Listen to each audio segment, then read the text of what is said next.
Welcome to the Scene Snobs podcast. Welcome, everybody. It is Thursday. No, I'm sorry. It's Tuesday. Is it Tuesday? Yeah, it's Tuesday, big guy. You all right today? All right. I'll see you later. That's a lot of drugs already. Hi, everyone. Welcome to the Scene Snobs podcast. I'm your host, Mick Manhattan, joined as always by my partner in crime, the man, the myth, the legend, the madman, Casey Blott. Oh, I got that right. A pleasure as always. You nailed it. You pointed the right direction. Yeah, you crushed it. Well First done. time for everything. For everybody listening to this podcast later, I pointed to him on the video very nicely. Yes, like perfectly. It was fantastic. I felt very like you gave me the Carson push. I felt good. Well, brother, it's a new week, and how are you, my friend? I'm doing really well, man. Rocking and rolling, just enjoying the heck out of this week and a whole bunch of entertainment and just like front loading now, having an actual schedule. So I no longer have to stress about things. So I've been able to just enjoy television and shows again and movies and stuff that I haven't been able to sit down. Usually it's all on the run. And now I'm like, nah, I get to dedicate some time and watch this. So it's been cool. Yeah, last week was pretty heavy on the movie front because I think just everything had come out, and like I did like 4 movies in 2 days, and I was like, I don't even know how I'm doing this. Like it was while I'm doing everything else in my life, and they were not easy movies. No, they were pretty hefty. You went through some big ones. I did as well, though. I tackled some monsters, man. What you got for me? What'd you tackle? Well, I went on a James Bond kick, hardcore, after our previous conversation where I decided Skyfall was trash, and I had to rewatch that. So I just started rewatching all of Daniel Craig, and then watched No Time to Die, and it was so good, and tied everything together so well, and just made Daniel Craig's storyline so fantastic. I really loved it, and it made everything else better. Even crappy Skyfall was better. Well, I know you. First of all, how dare you besmirch the amazing movie Skyfall, the best James Bond movie of all time? I mean, Die Another Day was better than that. No, it wasn't. I think so. Look, Diamond Face Zhao was bad news, man. I may need to. I was talking to Tim about this, Tim Forbes, because he was like, no. From Funny Science Fiction Podcast. Oh wait, no, that's Bicycle. Tim is. We've had Tim on the show before. He's our resident horror fiend. Oh yeah, duh. Dracula. Tim was listening to you, and he went back and rewatched all the Pierce Brosnan movies. And I was like, and he's texting me. He's like, yeah, I'm rewatching them because Skyfall sucks. And I'm like, no, you're wrong. You're wrong. Skyfall is terrible. And I quite frankly think Pierce Brosnan is much better. Listen, I'm telling you right now, Skyfall is the best one. And you gotta at least give me it's the best cinematography of all of them.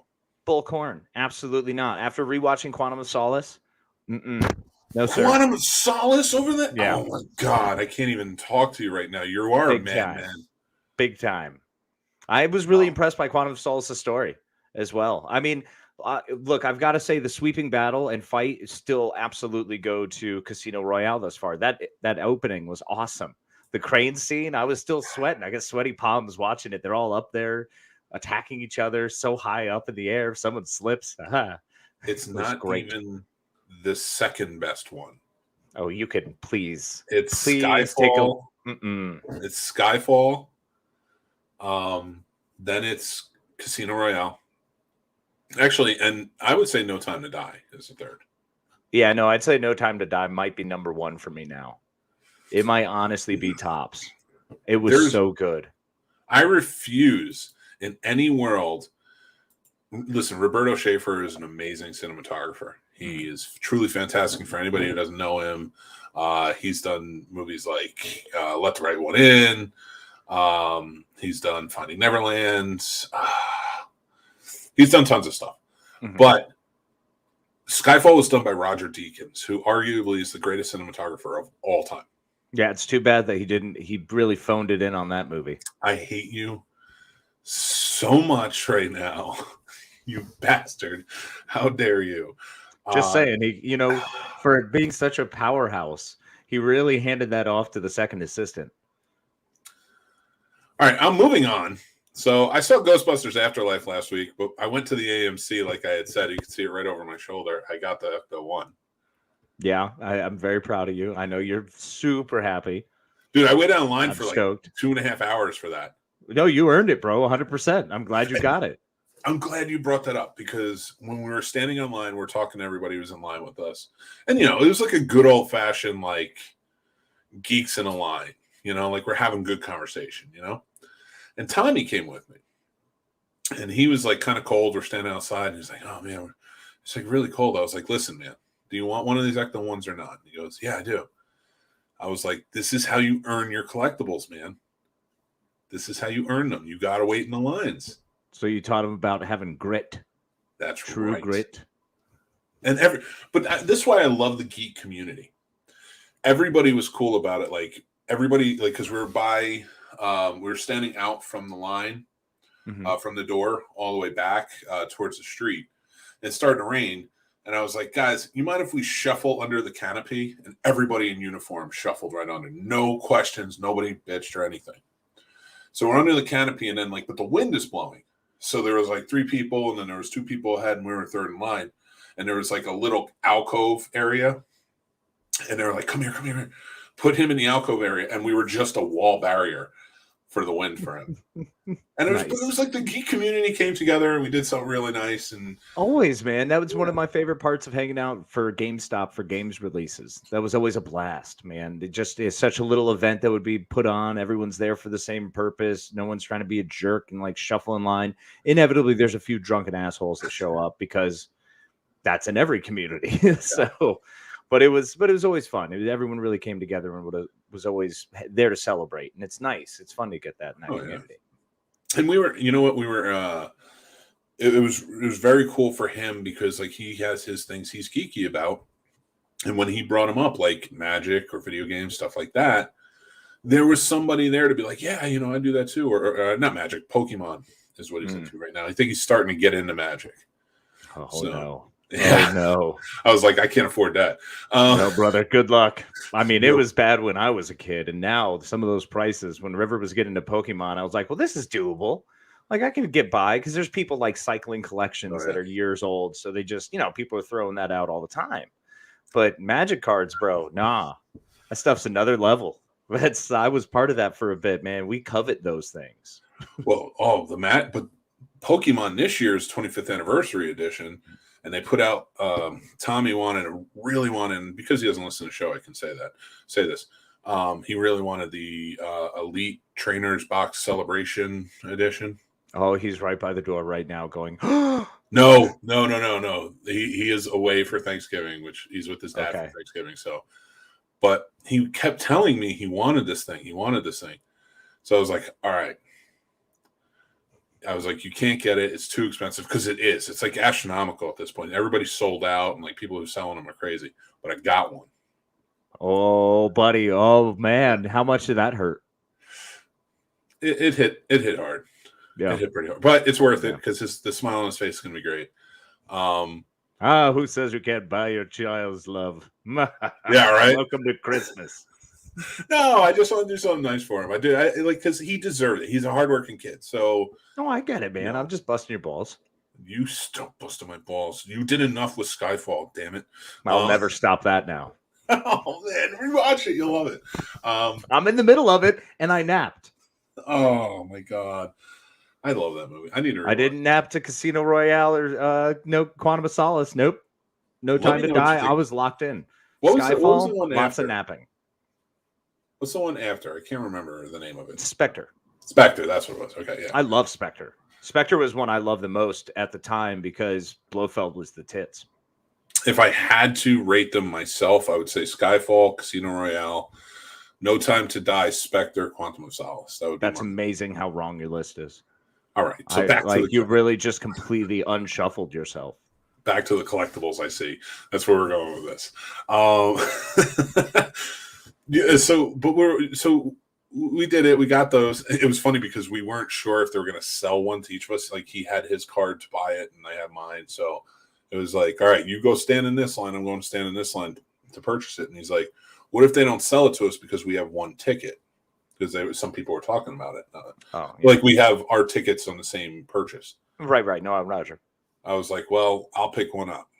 And he goes, can I have it? And I was like, absolutely not. That'll never happen. Evidence right there. And then I hope you face palmed him into a puddle. Well, it all worked out and he got one, so we'll never have to know. No chance, kid. But you want to know? You'll love this. You'll love this part. I'm sorry. It's just would have been a great opportunity for you to be like, no dice. No, that was. Oh my god! I wish it did say that actually. So we go on. So we go to the mall for the AMC. So we showed up early. I picked them up from school early, and we went to the AMC just to get there early to see if we could actually just buy one early. And weirdly enough, the AMC didn't open until 5:30. It's very weird. COVID screwed everything up. There's no matinees anymore or anything like that. So we go into the mall. This is really Tommy's first time, like, kind of cruising the mall. Oh my gosh! Every time he's been in there, it's been like we're gonna get what we need to get and get out. This was like a wanless aimer. Wanless aimer. And that'd be a cool thing. An aimless wanderer, and because he wants something to eat. And he was like, hey, can I get Chick-fil-A? And I'm like, absolutely not. They hate everybody. So we keep going. We just cruise through. And we pass by a store, and he goes, hey, this seems cool. Can we go in here? And it's Hot Topic. And I was like, let me tell you about the wonders of Hot Topic back when we were kids. And so it begins. And so it begun. I was like, this was for the geeks. This is really only a place you could go, the geeky people could go to get stuff that they needed, band shirts, all that jazz, all the collectibles. Mm-hmm. And so we go in, and he's in wonder. He's like, because it's still the same, but it's very different too now. They have a lot of stuff. And so we go in. He found a Shang-Chi shirt that he really wanted, so I got him that. Nice. And then they had like a whole mess of Pops on sale. So I was like, yeah, we're doing this. So I got a whole mess of Pops. So, but we're kind of cruising around. We're just doing our thing. I even got Mary a Mrs. Peacock Clue Pop. That's pretty amazing. And I'm sorry, but when you say a mess of Pops, I just feel like it's something terrible that happens in Minnesota, like a soda accident where they just, where like you everywhere. Have a 12, you have a 12 pack just explode everywhere. Oh, it was a whole mess of Pops. Get the hammer. We got to close these Pops up. Ah! Because why would that make sense to start banging bottles with hammer? Sounds perfect. You know what? It was fun though to go and do it because right after we did that, we got some stuff at Hot Topic for seriously overpriced. Actually, they did have a really good sale on Pops. That was the cool thing. But so we leave and he's hungry. So I'm like, all right. I mean, we're in food court. We can go anywhere. I was like, what you want? You want Sbarro's? Come on, let's go get Sbarro's. He's like, no, I don't want that. I was like, okay. So I felt like a back alley dealer at this point. Not a drug dealer, like a back alley, like mixtapes or like mixtapes or like movies, like film movies, stuff like that, like that type of. All right, what you want? We got. This is the stuff that came off the truck. I got you. Exactly. Yeah, it fell off the truck. Or it's just so faux that it's like Folex. Here you go. You want fancy Folex? Bring it home. It's not Coach. It's Kook. Kook. Yeah. And it's kind of like a little red symbol on it. My stepmom snagged a fake Dooney and Burke once, and it was like it was ridiculous. I don't even remember what it was. It would look like D, and it was supposed to be another D, but they like put a slice in the middle of the D, so it looked like a B. It was terrible. It was so bad. Worst knockoff ever. There was a funny one when we were in New York one time, and it was a Michael Kors. Oh no! Oh, it was so funny, and I was just like, "It's a P. It's a clear P. What are you talking about? I got those Michael Kors for you." But I felt like one of those back alley dealers you see in New York City, and so I'm like, "So what you looking for? What you got? What you got? You want the best pretzel in town?" And he goes, "Ooh, what's that?" And I'm like, "Annie Ann's. Let's go. Let's rock." And we went and we ate some Annie Ann's, and I'll tell you, that kid was in seventh heaven. Well, because it's amazing. Annie Ann's is a staple. Whether you go with the sugar topping, which is always delightful, or if you ever have, I love their wrapped hot dogs with that terrible fake nacho cheese, which is not cheese, barely a food product, but man, is it good. Oh, I am so stuff like that, man. Like I was so happy because I'm telling him, I was like, yeah, man, I worked in a mall from like age 14. I wasn't supposed to. And he's like, where? I was like, my brother worked for Kinney Shoes, and I worked in the stock room. And then I was like, I worked at Easy Spirit. And he's like, what's that? And I was like, I don't want to tell you. Not yet, man. Yes, that's true, everybody. When I was 15 years old, turning 16, I worked for a women's shoe store. And not like sexy, luscious shoes. Easy Spirit gives off that vibe. But let me tell you, it was old women tennis shoes. Oh, 1,000% you were an Al Bundy. I was an Al Bundy. And that, dude, all right. Let me tell you a funny story. Now you can see you can get a funny story out of me. So I was a salesman at that store. Mm-hmm. So, and I worked for this woman, Melissa. She was really cool. She was a good boss, but I was really not in. I was a high school kid. I didn't care. So I was like, I'm not selling any accessories. I don't care. And they need the accessories pushed. Mm-hmm. So she used to make me wear a purse until I sold it. And I will tell you, that made me an amazing salesman, because when you're a high school kid and all your friends are hanging out at that mall, you do not want a purse. And she would say, every day you have to put a purse on and you have to wear it around the store, and that's it until you sell it. And I'll be damned, every day I sold it as fast as I could. And that's why I became such a good salesman, because I was like, nope, I don't talk anybody into this thing that they do not need. I mean, necessity is the mother of invention, and you need to get that purse off you. Now, I'm curious though, which portion of the mall were you in? Were you near the food court hangout area, or were you like one of the wings? See, I love it. That's why we work so well together, is because we know malls so well. I was in one of the wings, but it was the main entrance wing. Okay, like near a main Sears or something? Well, no. So the way it worked was it was in fours. Okay. And so the wings would go out and have the north, south, east, west wings, and then the big department stores on each wing, like most malls do. But this is one of the big ones in Jersey, Woodbridge Mall. And like they have an opening, which is the main entrance. Oh, okay. It had one of those with like its own name of the mall, and like that was the entrance to the mall. Okay, roger that. I got you. So you were on that side. Oh, and as soon as you come in, like there's a few other stores and stuff really cool, but like you can see the Easy Spirit like as soon as you walk in. Oh, that's terrifying then. And you had to walk with a purse, bro. Yeah, that's got to come off quick. Oh, no doubt. So like now I wasn't by any of the really cool stores. Like there was in the beginning, there was a really cool collectible comic book shop not too far, and Hot Topic goes down a little bit more. So I knew people were going to pass from my school to go to those places. Mm-hmm. And other than that, they like Chick-fil-A and everything else down there. And God forbid it's going to be that day when like the cute girl walks by and you're going to be like, oh no, shuddering, hiding behind the aisles, like running behind, like, oh no, did she pass? Like, yeah. I was so hard set against working anywhere near the middle of the mall where most of the main food stores were. They didn't really have a food court. Okay. They had a lot of restaurants in that mall, like bigger restaurants, and then they had it was one of those high-end malls. It was a high-end ones. Okay. At that time, it was a high-end mall. It is not anymore. But like they had a lot of fast food restaurants and stuff like that, and all the normal fare, like right around the carousel. Okay. Which was towards the center of the mall. Now the center had like a skylight and like was a beautiful court, and it had tables and stuff to eat at. So it had like a food court to go and sit, but it wasn't like surrounded by food. Like it was just it didn't look like Starcourt Mall. Yeah. So everybody would go there, and then during like Christmas, they had Santa there and everything. So that was the chaos. Now I was maybe a football field away from, not maybe half a football field away from there. Wow. So I was cool with it. Yeah.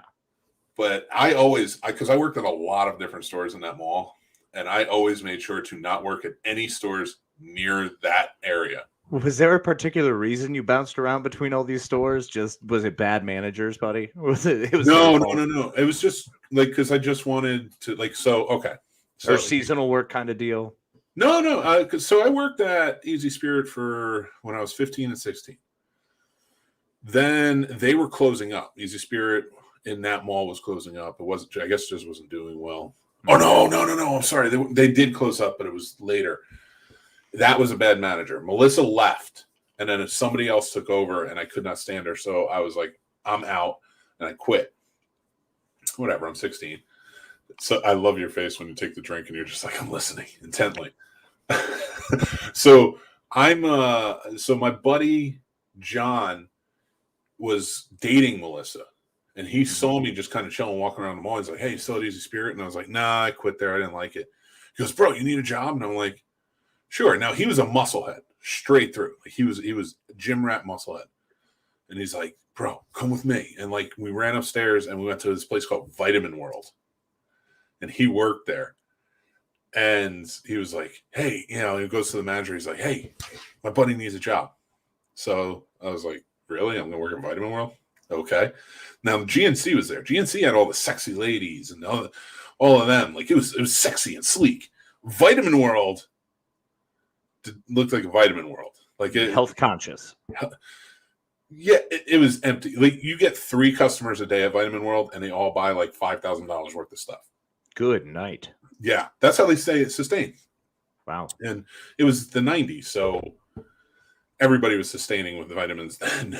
Ginkgo biloba. And amphetamines were okay. You could sell amphetamines back then. Yeah. Those were the great days, weren't they? They really take a whole bunch of amphetamines before you went out onto the field and go play a game. Woo! Oh my God. I didn't know what amphetamines were. Like I just sold the stuff. I didn't know what it was. So we had a bunch of I was just a legal dealer at 15, 17 years old, whatever it was. Basically. I was like, it's legal, fine, whatever. It's in the surprise. Vitamins. But we got sample bottles of this stuff all the time. And now I'm 16, awesome. And like these older guys who are all gym rats and like bodybuilders and stuff are like, here, if you ever get tired and you're just not doing anything because nobody ever came in and you were bored, just here, pop some of the samples. I was like, okay. And then, Jesus, I just stayed up for like 4 days. So it was insanity. So it was short-lived there. I was like, all right, I think we can go get, because I worked as a third assistant manager there or something. It's something asinine. And they needed a second assistant manager at Suncoast. And I was like, sign me up. I love movies. So that's why I went to Suncoast. And that was my last foray at the mall. Nice. That's a strong career in the mall. At Suncoast lasted until, so I went there when I was like 17. I feel like there's a whole lot of movie potential in all of that. Like we could definitely throw something down with all of that movie, with all of that mall experience. I barely scratched that surface with that amphetamines thing. We could definitely tell a 90s movie and make it fun. It'd be a weird go. Just focused in the mall. You know how little of people came in? So everyone that I knew that worked at the mall, and that was everybody I went to school with, worked at the mall. They all worked different stores, and they stayed for like an hour or two every night to clean up because they wanted to work at the cool stores. Vitamin World, I literally walked out, locked the door, and that was that. Because, again, you get 3 customers a day, and when you're taking amphetamines in the 90s and you're already a 16-year-old athlete, you're dusting everything just for the fact you want to dust everything. Yeah, a lot of things are getting done well before out time. Oh yeah. So like I think the mall closed at like 9:30, and I was out at 9:31 every night. And my friends who I hung out with would be like, "Hey, are we going to go hang out? Are we going to do something?" And it's just, and we didn't have cell phones back then, so you had to go find them. And they're like, "Well, we got to wait till the store closes." I'm like, I got to sit here for like an hour. Come on, man. I was like, I just finished work. Waiting was always the worst. I still don't like to wait. It's dumb. It really was. But I enjoyed it. I liked working at the mall when I was young. I couldn't do that crap anymore. But no, not anymore. Retail now, especially around holidays, get out of here. Never again. No, sir. Again. I don't know what I would do. Anything else. Thank God. Casey saved me from the world of sales when I moved to Virginia, because I just came down for a visit and I was staying with Casey because we were friends back then, but I was living up in Jersey. And I was like, I hate my job. And I said, you should just stay, because if you hate your job and you hate the trajectory of your life, you should change it and do what's right by you. And you did. And now I am responsible for the family that you now have. You're welcome. Thank you, sir. And it's true. And I'm your Clarence. I have two brothers that live here. I have two brothers that live here that introduced me to you. And I had nowhere to stay when I came down to Virginia unless Casey allowed it. And Casey always allowed it. So I'm not. Always, man. Always. It wasn't a matter of like, I didn't even have to ask, but I always would. Yeah, it was really dumb. Like, as I'm setting it up, he's like, oh, hey, is it cool if I stay here? I'm like, oh, you mean the thing that I'm doing for you right now? Yeah, you'd be laying out of bed for like getting it ready for me. And you're just like, and I'm just like, hey, man, you mind if I stay? And it's like, the bed is ready. Like, what are we talking about? I've already got a 6-pack ready to go, man. We're doing this. Let's hang out.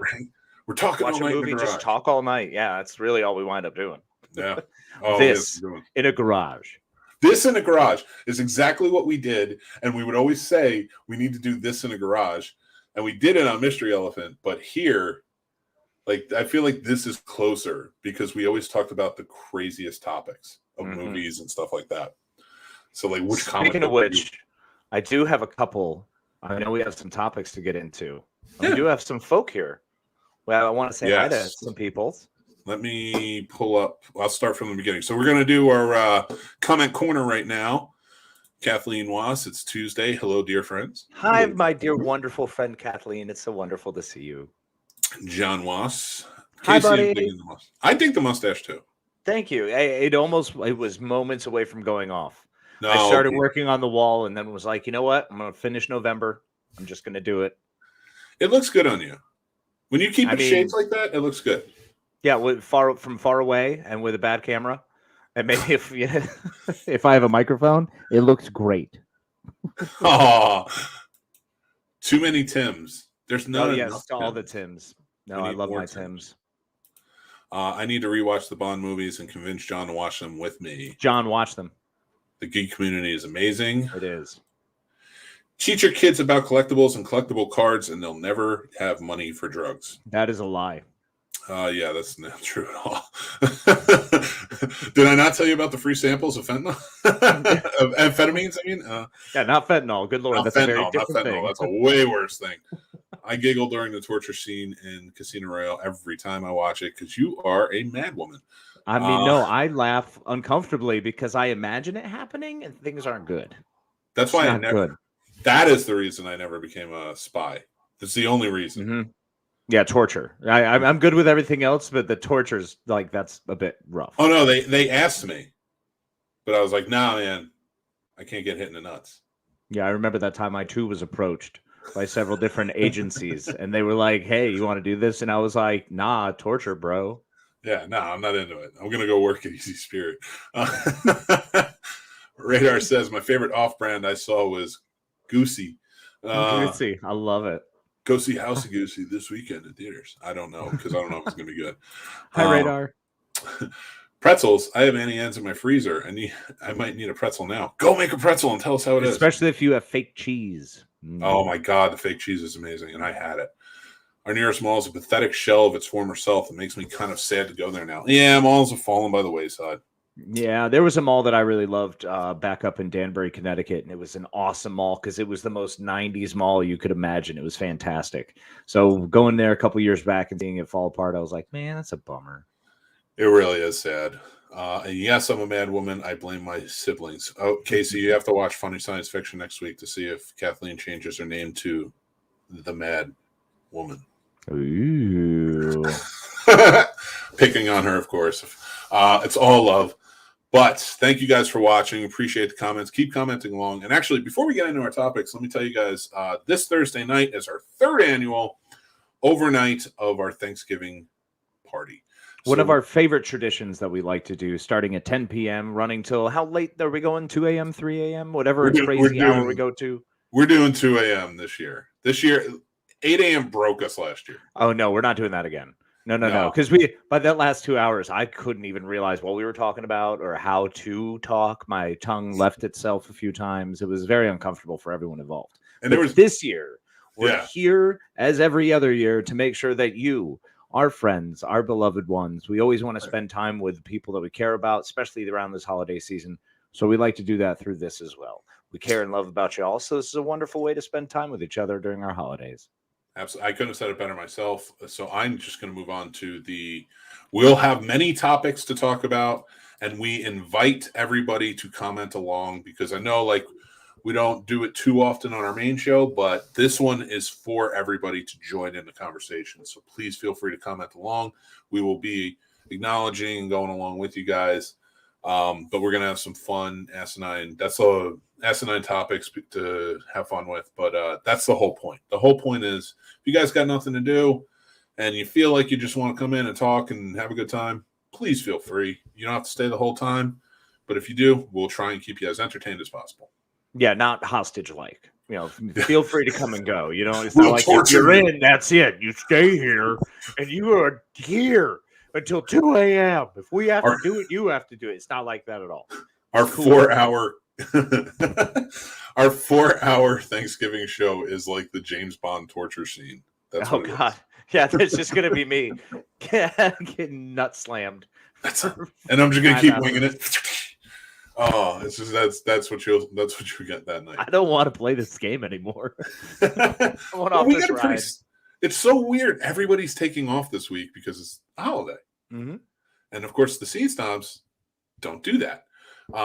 Because we go all year until December, until we break. I don't just even go know. Until we break. One of us loses a gasket. The other No, one finally go off the rails. Break.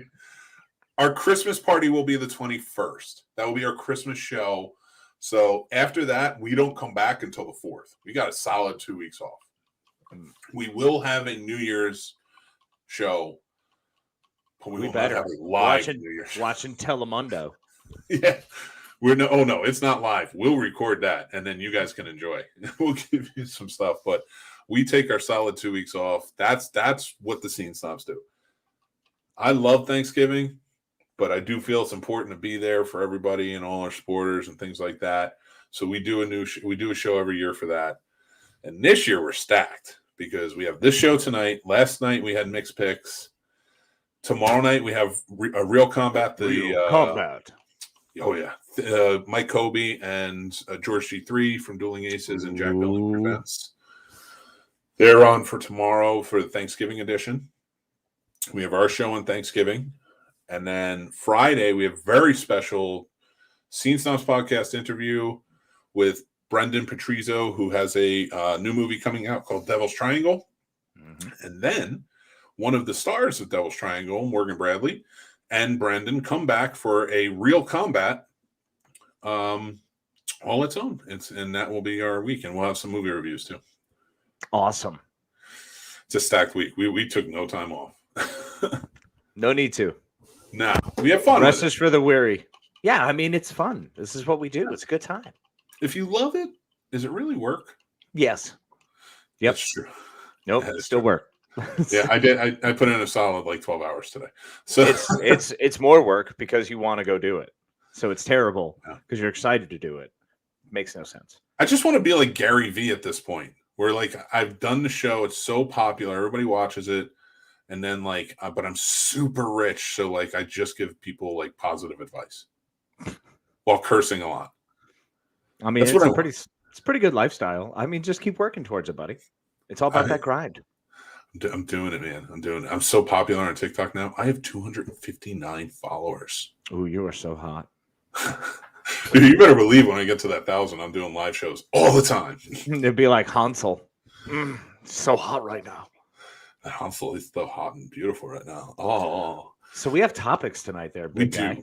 We do have topics. So a couple things I wanted to cover tonight. Ridley Scott is out here blaming millennials. Fucking riddle me, Scott.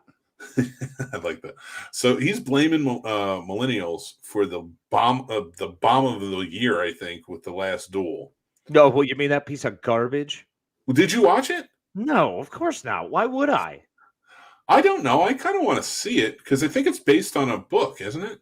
I'll watch it when I can watch it from my couch. Fair. Okay. That's the deal I'll make. I have no desire to go to the theater to see this. First of all, Yeah. it's some good actors that I'm very happy with who wrote the script, and that's fine. I didn't really care about Good Will Hunting. For some reason, I'm probably just not going to care about this one very much. I'm not really a fan of that period, by the way. So period pieces alone, I have to be in the mood for, except Braveheart. Yeah. For some reason, that one you never really need to be in the mood for. You just put on Braveheart. But aside from that and Gladiator, period pieces are particular, and especially that period. Like, France was weird, man. And the haircuts bug me. And I just didn't really, I don't really give a shit. Just straight up, I just don't care. So yeah, Ridley Scott's great, but fuck him. Blaming other people for the fact that it just bombed. It was poorly timed. Marketing was, there was a dickload of money spent on marketing, man. I was out in LA and I just saw those pictures everywhere, posters all over the place, billboards up. And I was like, this is why?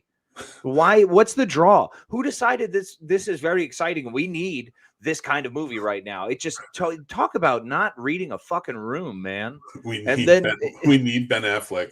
We need Ben Affleck as the King of France, I guess. Oh, sure. Then Matt Damon is a French nobleman. Why the fuck not? Let's put Adam Driver as the King's second or whatever fucking stupid shit that is. No. And Jodie Comer, whom I love. She was great. Fall Guy and Free Guy. She's amazing. She's a great actress. I love Killing Eve is so fucking good. And she's amazing in it. Oh, bro, one of my favorites. I watched the series twice. It's fantastic. I can't take Sandra Oh. I get it, bro. Jodie Comer crushes it. Makes it so much better. She's like it's so worthwhile for her alone. You can kind of X out the O. That was the best. That was not planned, anybody. That was not a planned thing. Casey came up with that on his own. Give him credit. So you don't really need to worry about her. The fact that this cast was powerhouse doesn't mean shit. The fact that the writing crew won an Oscar once doesn't mean crap. I don't care. They timed it poorly. No one cares. Why is Ridley Scott can't accept the fact that although he's revered and a wonderful director, I take nothing away from what he's done or who he is, but I don't give a shit. I just don't care. I'm not looking for that right now. That's not what people want. Why? And this is a heavy fucking movie about like someone claiming assault and some shit. Like, that's like some heavy topics, guys. And we're dealing it with a medieval lens. Why? I mean, we already have one. Literally, it's called the fucking world around us. You know, a world's governments that men are in charge of females' bodies. I think it's still pretty indicative of where we are. We haven't moved far along. So if they're just sending that fucking message again, I don't need to see it in medieval France. Pick a different location. I didn't even have to say a word on that. I love it. I love when that's a Casey rant. I'm sorry, but I just don't fucking care about the French time period. That sucks. Medieval France was terrible. You know what I want to see in medieval France? I want to see the Battle of Agincourt where Henry V whooped the shit out of them. That's what I want to see. All right. I don't know anything about that, but I will agree with you and say yes. Timothy Chalamet, the movie The King, the Netflix movie, fantastic flick. If you haven't seen it, that's what that period shows, and that was awesome. Just really well done and better. Everything. Fuck Ridley Scott, man. Sorry, that upsets me that he would dare blame a group of people because of their cell phones. Because that's just crazy old man blabbering now. That's just blithering idiot level stuff. Like, for me, here's the thing. Like, he's got a lot of nerve. So let me read what he said real quick. So he said, Disney did a fantastic promotion job, Scott said. The bosses loved the movie because I was concerned it wasn't for them. I think what it boils down to, what we've got today are the audiences who were brought up on these fucking cell phones. The millennial who do not ever want to be taught anything unless you told it on their cell phone. This is a broad stroke, but I think we're dealing with it right now with Facebook. This is a misdirection that has happened, where it's given the wrong kind of confidence to this latest generation, I think. I agree with you in this sense that fuck him for saying that, because let's be real. Your movies that were hits, true God's honest hits, and I'm going to read off just the most popular at this moment, and that's Alien, Blade Runner. Blade Runner actually wasn't a hit, so Yeah, could no, take- that was technically take a that off. cult one that kind of followed afterwards. It wasn't until his VHS that it was massive. But I will count the cult status because I do believe that the people he's talking at are those people. Yeah. Legend, Thelma and Louise, G.I. Jane was a hit. Gladiator was probably his biggest movie of all time. Not my favorite out of them, but probably his biggest.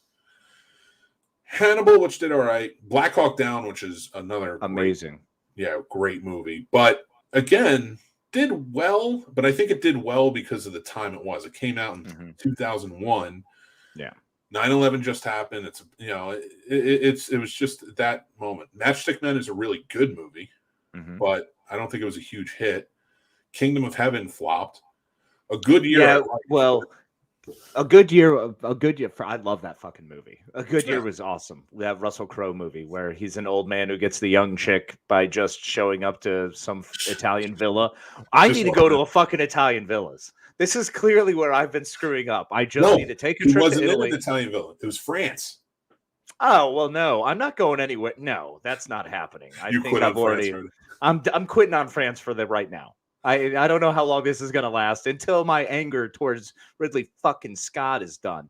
I mean, come on. What's he done recently?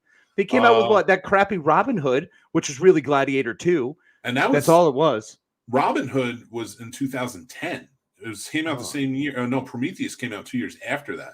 And Prometheus, don't even get me started on Prometheus. Well, Prometheus is a hunk of junk too. No, it's not an alien movie. Oh, so fucking sure. Yeah, I think his biggest movie or his best movie to come out in the last 10 years in my opinion, people may like Prometheus, but he annoyed me about that movie. He annoyed me about it's not an alien movie. Right. His whole thing, like he's trying to play the misdirection game, or like he wants everyone to be surprised, and then he's upset when they're not surprised because it takes 750 people to make that movie. So of course someone's going to say something. Like, I mean, come on, man. Like, get over yourself. I'm sorry. It's not worth it. And hi to Mike Courtney and also Kathleen, Kingdom of Heaven. Although it flopped, it's still one of my favorites as well. The director's cut is amazing. The director's cut's the only good version of that. Exactly. The theatrical cut is bullshit. They do a terrible job. They just slice it up. That, to me, right there tells you, like, Ridley, maybe your audience isn't movie-based because you do have these sweeping epics that can be very dull at times, because they're long burns. They're long, slow burns. So, like, The Martian was the one that was probably the biggest one in the last 10 years, in my opinion. And that's honestly one of my favorites. I love that movie. I love that movie. I truly adore that movie. So here's the thing, Ridley. Stop blaming other people for piss poor timing of a movie that nobody wanted. Nobody cared about the timing of that movie. Nobody wanted this movie. Stop blaming other people for the movie. It didn't hit a strike. Sorry, Ridley, you made 2 alien movies in the past 10 years. 2 alien movies you made, and people don't talk about them. But The Martian people talk about because it is well written. And that's probably why he teamed up with Damon for this and Ben Affleck for this. And it might be a good movie. I don't know. I haven't seen it yet. I'm not putting the movie down.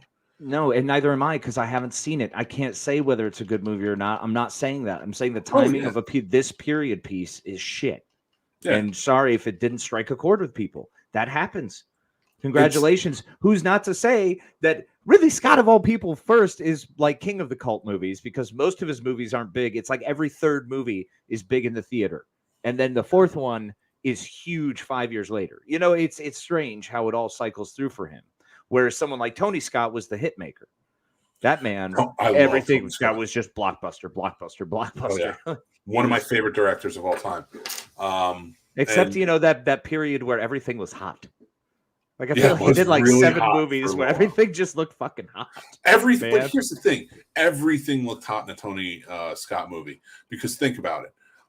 Even go back to me, the best movie in the Beverly Hills Cop series, second one, is the second one because it's established by that point. You have Axel coming back for a very good reason of his friend was shot. He has to team up again. Everything is in disarray, but the way that movie is shot and how good it looks, man, it just Tony Scott was awesome. Yeah. So I would say everything he did was hot, but there was a it did get to a point where it was almost like a sweltering hot. Dude, Days of Thunder was just like you were in a pit of fire. They were like, yeah, this track is hot. No, that track is sweltering. That track is the Sahara, bro. That is some brutal heat. And for anybody who's listening who doesn't know who Tony Scott was, God rest his soul, he directed Top Gun, Beverly Hills Cop 2, Days of Thunder, The Last Boy Scout, Love, True Romance, Crimson Tide, The Fan, Enemy of the State, Spy Game, Man on Fire, Domino, Deja Vu, The Taking of Pelham 123 Remake, and Unstoppable. And that's not all of his movies. I was going to say, I think Deja Vu was the only one you named there that I didn't care for. Oh, I love Deja Vu. I know you do. Yeah, I didn't. Oh, I liked it. I think you should give that one a try again. I think you'd really like it. Think so? Maybe. Yeah, I do. I think. Does it match up to Time Cop? No, I mean nothing matches Time Cop. It's Time Cop. All right, it's amazing. You have 2 Jean-Claude Van Dammes in that movie. Right? Double your fun. In fairness, Jean-Claude Van Damme has like 17 movies where there's 2 Jean-Claude Van Dammes in them. Yeah, that guy just loves himself. Of course, he still does love himself. How could you not? He's Jean-Claude Van Damme. Yeah. My name was Jean-Claude Van Damme. If I could come out with 2 movies like Legionnaire and Lionheart, which are essentially the same movie, it's and actually people still go see it. I looked at Legionnaire as like the precursor to Lionheart. Because he was in the Legion, and that's what he escaped from. And then he gets brought back, and then he has to do it through again. I rewatched Lionheart like a week ago. Oh God! And it was real hard Lionheart. I watched a scene, and I was like, I gotta walk away from this. It's getting real creepy. And it's when he's just following his sister-in-law around. Yeah.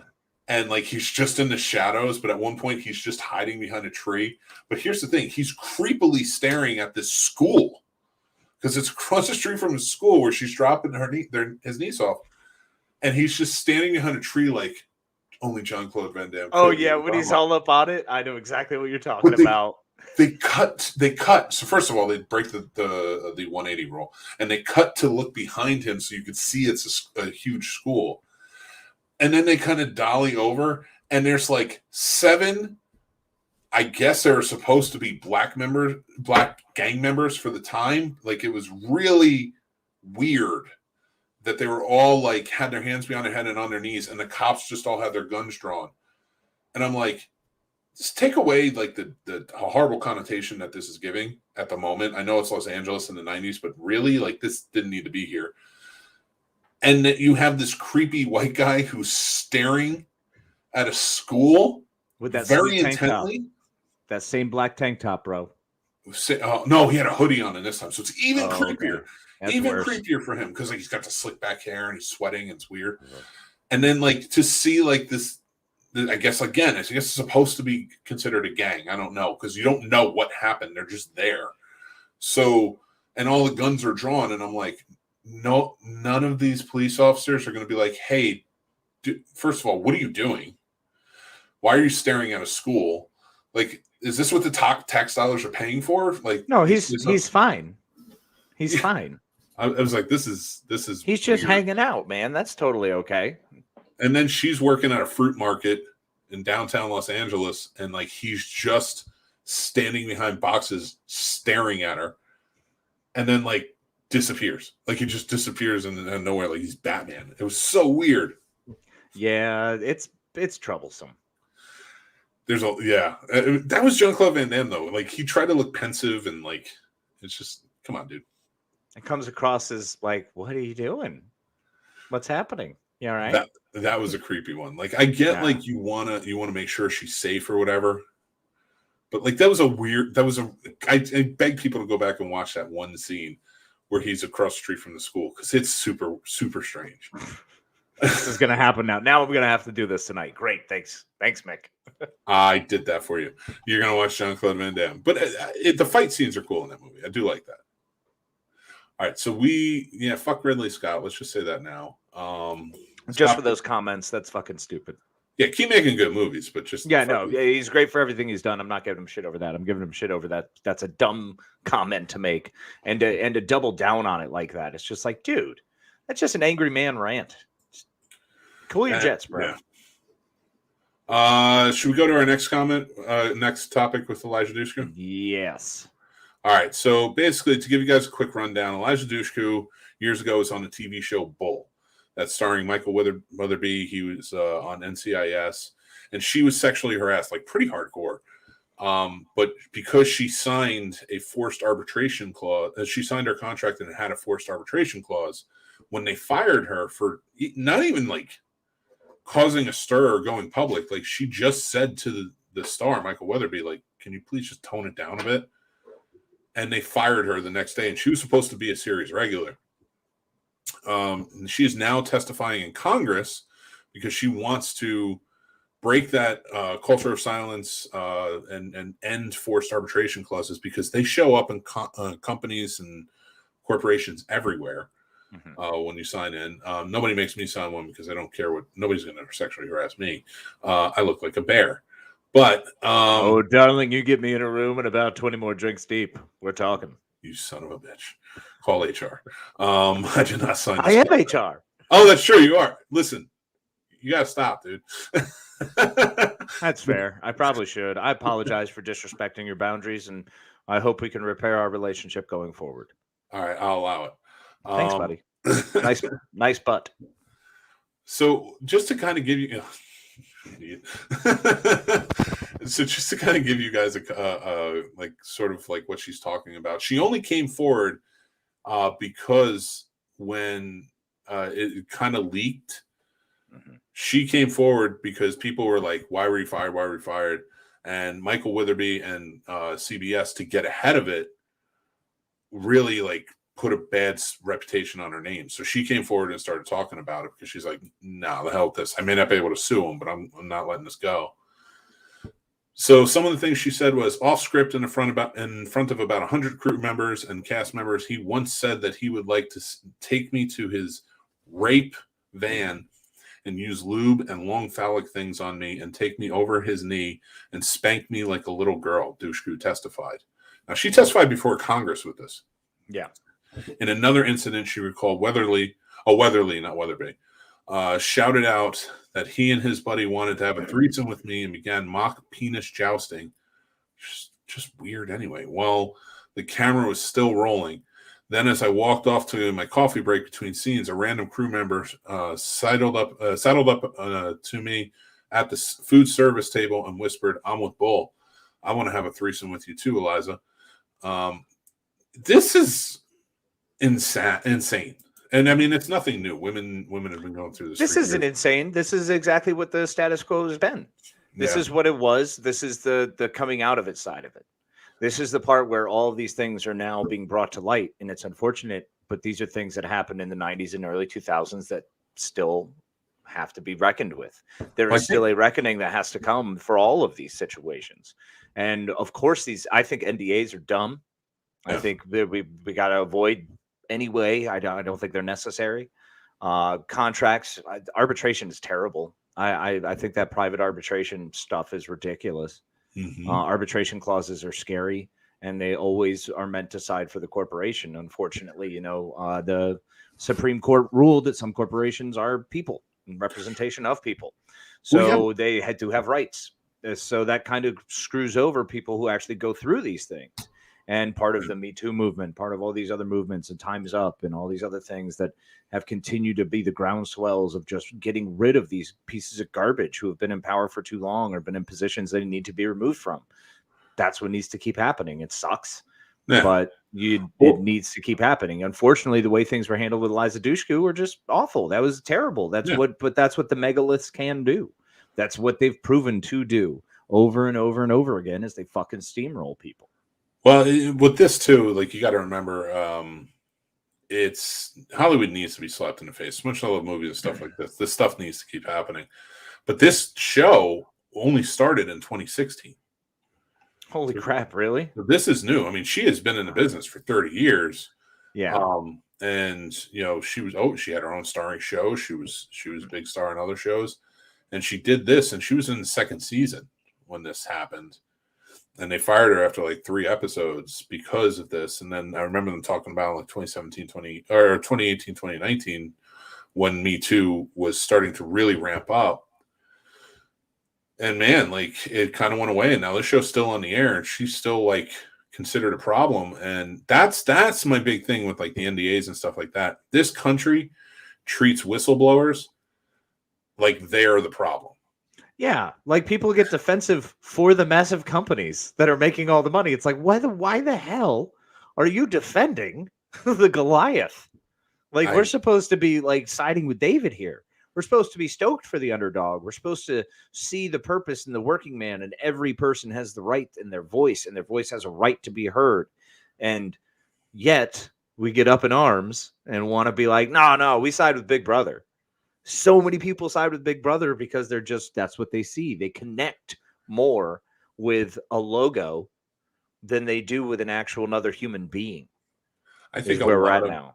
I think a lot of older people are just afraid that they're going to be, that things are going to change, and they don't know what they're going to change into. But I think it's the younger people today are stepping up, and they're like, nah, we need change, and you guys suck, so we'll just take over. And that's where it's going. So fuck Ridley Scott and fuck CBS and fuck you, Michael Witherly. Yeah. Those are some pleasant and solid fuck yous. I concur. So our final topic tonight we're going to get into is movie critics, and the shitty ones I want to talk about. All right. Well, if they're not John Lovitz playing the role of the critic That's the best in show. the show The Critic, then I don't fucking care about him. Or Leonard Maltin. I always liked him. He was nice. Did I tell you I met Leonard Maltin? Shut up, for real? Yeah, he came to Winchester 2019. Actually, Brian from Pulling Focus Podcast, my partner on Pulling Focus Podcast, that's the night he and I met. Leonard Maltin. What? Yeah, Leonard Maltin and his daughter have a podcast, and it's called Maltin on Movies. And so they came in and kind of talk about that and talk about his new book and things like that. And they did a huge Q&A, and like we watched one of his favorite silent films. So he comes in, and then he does a book signing after. It was a lot of fun to kind of be a part of, and because Brian, his wife, owns the Winchester Book Gallery here in Winchester, so if you ever need a book, you can buy them online if you're not local, or just stop in. They put out the spread, and they handled the whole book signing portion of it. So it was very cool. That's where I met Brian, and then a few months later we were doing Pulling Focus. But yeah, I met Leonard Maltin. I met, and the weekend before that, I met Matthew Modine. Oh yeah, I remember the Matthew Modine stuff. Yeah, I remember that going down. Because I wanted to go meet Matthew Modine, man, because I just want to talk about Memphis Belle, bro. He was cool about that because that was Mary's favorite too, because you guys are Air Force geeks. Yeah. But I asked him, I was like, "Who's your favorite Batman to work with?" And he was sitting next to me in the movie. Like Mary and I were sitting at the end. You know me, I like to sit at the end. Mm-hmm. And he's sitting on the stairs next to me, and I'm like, "So, Matthew, who's your favorite Batman that you worked with?" And he's like, "What are you talking about?" And I was like, "You worked with two Batmen." And he goes, "No, I haven't."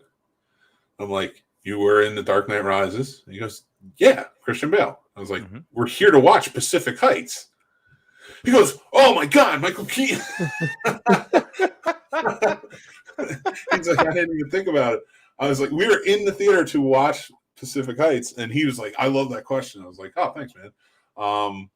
And he's like, "You know, they're both great." He's like, "Michael Keaton's intense, but he's so much fun, and he's so funny." And he had great things to say about both of them. But he goes, "Yeah, the funniest thing that ever happened to him on Dark Knight Rises was every time Christian Bale had to go to the bathroom, he had to be taken out of that suit piece by piece, and it always took like 2 or 3 people to help him." Oh wow! And he said like he was just kind of wandering set one day. You know, I forget where he said he was. It was some like big like city hall type place, and he was just looking for like a room to kind of just go and chill in. And he goes into a room. And there's Batman, Christian Bale, getting his gear taken off, and he's bottomless.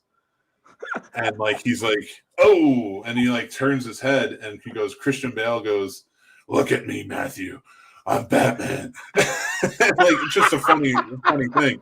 And they said they both laughed. They said Christian Bale's like wonderful, and you know, just a really nice guy. But that was a really funny story he told. That is hilarious. He only told Mary and I. That wasn't like because he did a Q&A. Mhm. So Matthew Modine weekend is what they had, and they showed almost all of his movies that weekend, and he would go in and do a Q&A either before or after. And Did they show Taps? No, they did not show Taps. They did show Memphis Belle because I went to Full Metal Jacket with George, and we both got to meet him. He was doing free signings and everything. Oh wow! And George got his cover signed because Arlie Ermy signed it years ago when he was. Oh, that's awesome. So George got it signed by Matthew Modine too, and then like sat there and talked to him and stuff like that because he was like, "Oh, you met Arlie?" Like, so they talked for a while, and then we went and saw that. Great stories there. We saw, and the band played on. I wanted to go see Cutthroat Island, but I didn't get a chance to. Did you really? Come on. I did. I did want to see Cutthroat Island. It's not great, but it's not bad either. Bro. All right. Bro. It's whatever. I fell into it. If nothing else, we're honest here. And it's fine that you can love it. You know, I appreciate you loving things. Except the horribleness that movie was. And Gina Davis's hair. Come on. How do you mess that up? It was all right. I'll play that one fast and loose. I don't hate it, but I get it. It's like saying Jurassic Park 3 is the best Jurassic Park, bro. Oh my God. How are we not talking about Jurassic World Dominion? They put out the trailer today. Oh, did they really? Yeah. Oh, dude, it looks awesome. How did I not even watch it? I've been stuck in a world where I've been listening to Frank Sinatra and Adele and just dancing around and cleaning pretty much all day. It's been a very weird day, but great. Dude, it's just like the whole thing is like they do the whole like prologue of like dinosaurs living during dinosaur times, and you see a mosquito land on a T-Rex and then fly off, and it goes where it all started, and then it cuts to a drive-in movie theater and this little kid walking, and then the T-Rex is walking in and like just tearing shit up. Like okay, so it's not walking in with the little kid that's sitting down and hanging out watching a movie. Okay, all right. No, this is not Tammy and the T-Rex situation, or not even Tammy and the T-Rex. Like what was that one? Dino the dinosaur, or no, Cleveland the dinosaur. Pete's Dragon, anything really. No, this is not that situation. That kid was scared, but like it just kind of, and it was not even like trying to tear things up. It's just a T-Rex walking through a drive-in, and it's gonna tear things up because it's a T-Rex walking through a drive-in. Just being a fucking T-Rex, man. It's like a bull in a china shop. It's not trying to be a dick. It's just gonna break shit because it's a bull.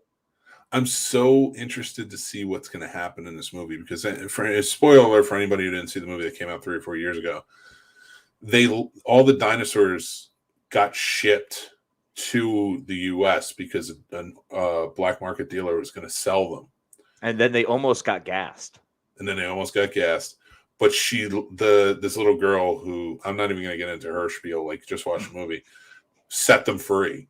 And just let them go. So now dinosaurs are just living in our world. Full on William Wallace with that shit.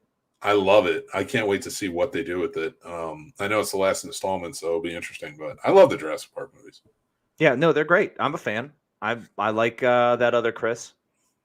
Whichever one it is. Didn't like Jurassic Park when it came out? Richard Attenborough? I don't know. Probably no. He loved it. Probably fucking what's his name? Fucking Sam Neill. I'm trying to think of a critic. Ebert. Stupid Ebert. No, he loved Siskel? it. Siskel. Yeah, bastard. Everybody's dead, and I'm just calling them bastards. I feel bad. That's great. But you know what? They always pissed me off because they were biased against horror movies, so I never really respected them anyway. I mean, but look, man, everyone's cup of tea. This is my issue with critics, and this is why I listen to a lot of critics. It depends on where the critic comes from. If the critic comes from the point of view of entertainment, whether they were entertained or not, which is what I try to do as a very low-level critic, is whether it was entertained.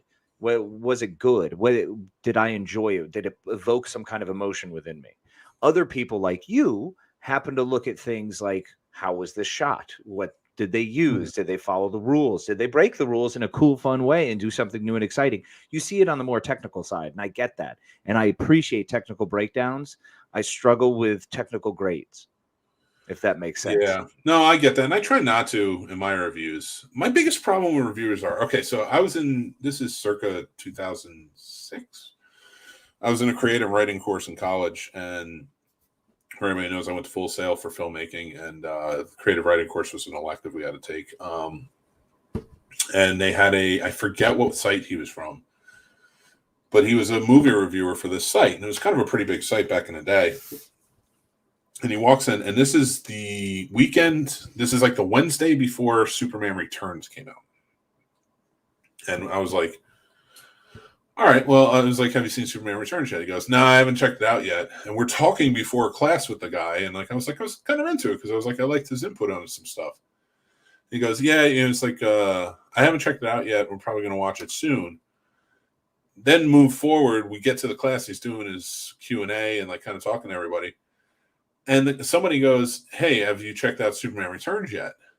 And rather than say exactly what he said to me, where he won me over, and I was like, cool, man, I'm going to check out your stuff. He completely shits on it and tears it apart. Hasn't seen it, but he tore it apart. And he was just like, do we really need a new Superman movie? Do we need that? And it's just like completely shit on it, the whole thing. Yeah. I got up and I walked out. I was like, I'm not listening to this asshole. I was like, I'm not doing it. And there are so many critics that I watch. Now, everybody's a critic now. Everybody has a YouTube channel, or everybody is somewhere. It's annoying. But even I do it. It's stupid. But I'd like to think I'm at least entertaining, but I don't know. I'd say so. Absolutely. Thank you. Always entertaining to me, buddy. Well, I also try to at least be optimistic. There's a lot of people who are not. And like a lot of people shit on a lot of stuff lately, and I'm just like, screw you, man. I mean, sometimes it's fun to shit on things, but it's also if it's worthy of being shit on, sure. But for the most part, you can find good in almost anything. You can be entertained by stuff that may not pass the grade. It may be a 1-star rating, but you still love the shit out of it and will rewatch it 100 times. Home Sweet Home Alone again. Or Home Alone, or whatever it is. That movie was so stupid. I think my IQ went down a little bit. And I understand that happens. There are some movies that are just bad. Pacing sucks. They ruin things, like The Village. What a great horror movie until it sucked. Yeah, that's true. But with Home Sweet Home Alone, for me, as much as I didn't like it, and Eternals, as much as I didn't like it, there are things about it I liked. So I make sure to talk about that when I'm reviewing something. There are a lot of critics who won't even do that. They'll just shit on it, or they'll overhype it. But my biggest problem is there's a lot of people who shit on things before they even see it. Yeah, that's unacceptable. Like, I mean, I'm not trying to shit on the the Last Duel. I'm not shitting on that movie as from the movie perspective. Like I said before, I haven't seen it, and I will watch it. I'm just not inspired to watch it. I don't understand as far as it didn't make money, because a lot of people are probably like me. They don't want to fucking go see that kind of movie in the theater. That's all there is to it. We can stream a lot better things right now of higher quality. Like, well, for one thing, I with Ghostbusters Afterlife, and I'm not going to give anything away because I know you haven't seen it yet, but I read an article recently that really shits on it. Is Egon dead? Yes, we know that though. Dead doesn't mean dead, Casey. Shut up. So, and this geeky little nerd boy critic who adds nothing to the list just shits on it because he didn't get the movie he wanted.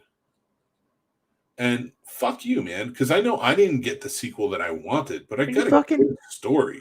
Are you fucking kidding me? Come on, Star Wars Episode 7. Bro. People got pissed off because it wasn't their fucking Star Wars. It wasn't the story they wanted. They've waited all these fucking years. Episode 1. People are pissed off because it wasn't their Star Wars. It wasn't the story they wanted. That they've had 30 or 40 years to create in their own mind what would happen and what it would be. And because things didn't unfold in the manner that they wanted, obviously they just have to crap on it and say, well, my version of my story would have been better. I understand. I get it. I've done it. It's understanding that what you put out in the world shouldn't be that. Shouldn't be negative and nasty about it. No reason to be hurtful. If there's something, if it's crap, you can say it's crap. That's fine. You can critique things. You can break things down. You can do it technically, or you can do it from my way, where I would say, I'm just not entertained by this. Don't waste your time. Well, I will say this with Ghostbusters Afterlife. It is made for a younger generation. wholeheartedly. But it has a lot of heart, and and you guys can check out my review on it if you want to know my exact thoughts. But like, it has a lot of heart and a lot of care for it. And does it have a lot of heart, Lionheart? Heart, Lionheart. You got heart, Lionheart. But for me, a lot of people are shitting on the fact that it's not a sort of a raunchy comedy that it was back in the day. Okay.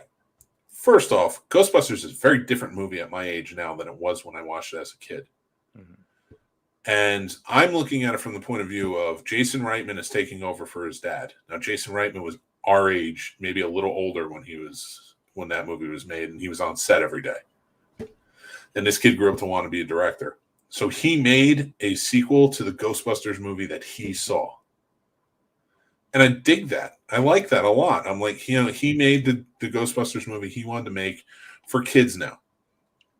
The way back then, they did not make it for kids. And the only reason we really liked it is because they were running around busting ghosts. And they had cool proton packs. And Ghostbusters too. Like, we could watch those if they were edited on TV. That was the only time my parents were all about it.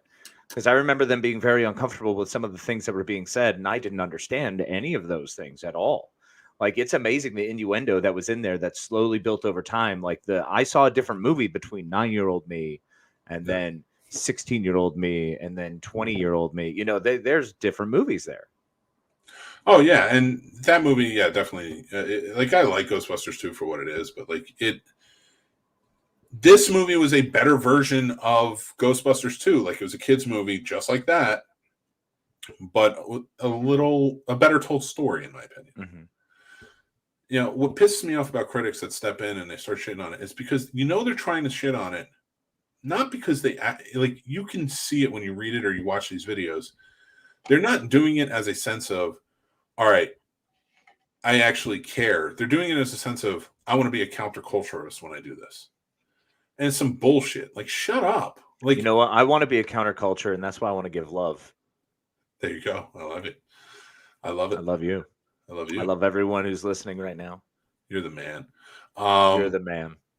And listen, let me tell you, like, I did not like Home Sweet Home Alone, but I sat through it, and I actually paid attention. And there are things that I did enjoy about it, but very few and far between. But whenever somebody came to me and said, hey, man, I really liked it, I didn't call him an idiot. I was just, I called Jason Taylor an idiot because I love him. But that's the only reason. I was like, dude, I knew. But that's because we shit talk each other. If we shit talk you, we're friends. And that's what it was. We were shit talking each other over it. That's the only reason. But I have to be honest. I did call one person an idiot, but he was my friend, so I was messing with him. So it's okay. We can mock and hurt our friends. Yes, absolutely. We love them all the time. Exactly. You get it.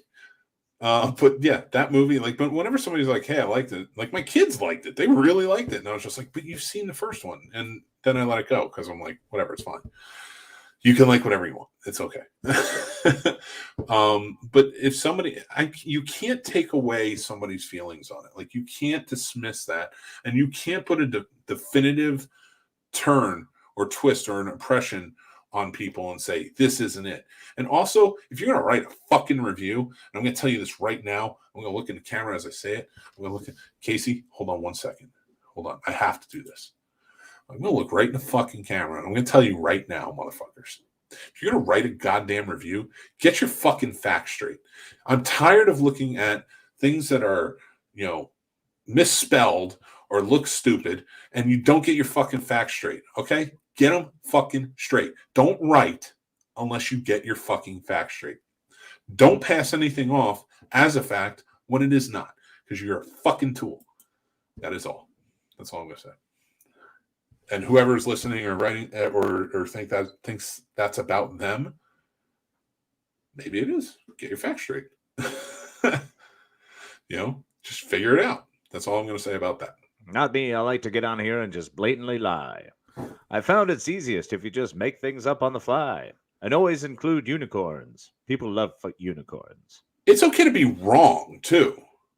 I've been wrong when I've said stuff. Oh, of course. I mean, that's the only way we learn. Being wrong and having failures is the only way we learn. I've made a fuckload of mistakes, bro. We've been on the air long enough to always fucking make. How many mistakes have we made? But that's why we research, we learn, and then we just grow from there. And don't make the same mistake twice. But it's also, we keep to our opinions for the most part. Like, so an valid. opinion, you really can't be wrong. It's an opinion. Unless you're fucking wrong with your opinion. Yeah, don't even get me started on that. Fucking stupid opinions. No, no, but like for me, I mean, it's genuine. Like, you're passing this off as a fact. You're saying this does this, and it's definitive. And then you look back, and it's like, if you had actually done like even a fucking 5 seconds worth of research, you would have realized that you're passing something off that's not a fact, and you're an asshole. And I hate people. Well, that was a fascinating sum up there. Wow. I can't stand that. I hate when people do that shit.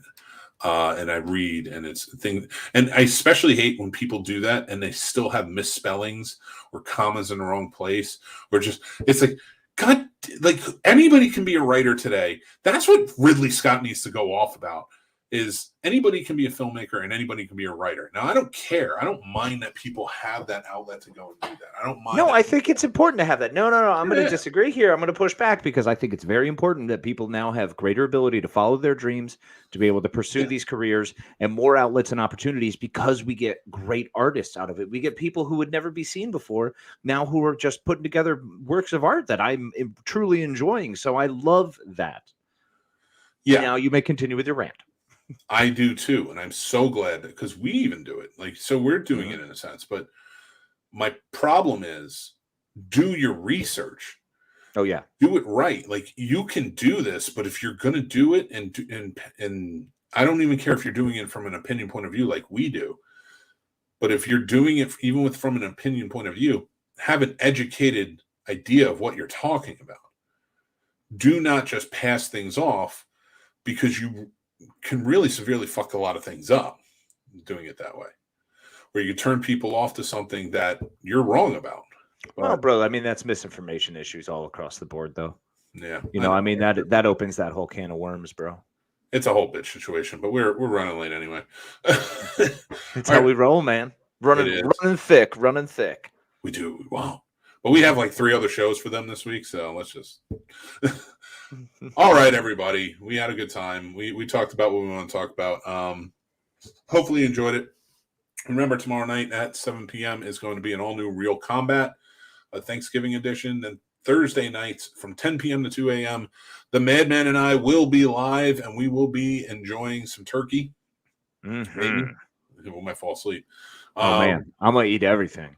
And I'm going to just have like a main line of coffee. And just eating and coffee and eating and coffee. It's going to be ridiculous. I don't know how I'm going to stay awake. I'm going to be on screen with like pumpkin pie just oozing out of my mouth. It's like 4 hours this time, so it's good. I'm good with it. It'll be wonderful, man. Well, this was great. We got to cover a lot of topics. Really excited. And hopefully we're going to have a whole lot of fun on Thursday, buddy. Yes, we absolutely will. And then be sure to look out for our very special episodes of Scene Snobs podcast interview and Real Combat for the movie Devil's Triangle. And look out for some of our reviews coming up. So if you want to know anything about the Scene Snobs, head over to thescenesnobs.com or check out our the end credits, and it'll tell you about Patreon, merch, all that stuff, and where you want to go with it. But until next time, I am, of course, the Scene Snob Mick Manhattan. And I am the Madman Casey Plott. Be kind to each other. Thank you all very much. Love yous. Appreciate yous. Love you, Len. Talk to you later. Thanks for watching, everybody. I'm Mick Manhattan, the Scene Snob, and you can check out the Scene Snobs podcast live every Tuesday at 9 p.m. Eastern, or you can check it out on any podcast platform or our YouTube channel anytime after that. Thank you to our Patreon supporters. Without you, this wouldn't be possible. If you guys want to join, check us out over on thescenesnobs.com. We have links for everything. The Scene Snobs merch store is open. You can check that out too. Links again on the site. Or like, follow, and subscribe on all of our social media. Again, head over to thescenesnobs.com. It's all there for you guys. Love you, and we'll talk to you guys soon.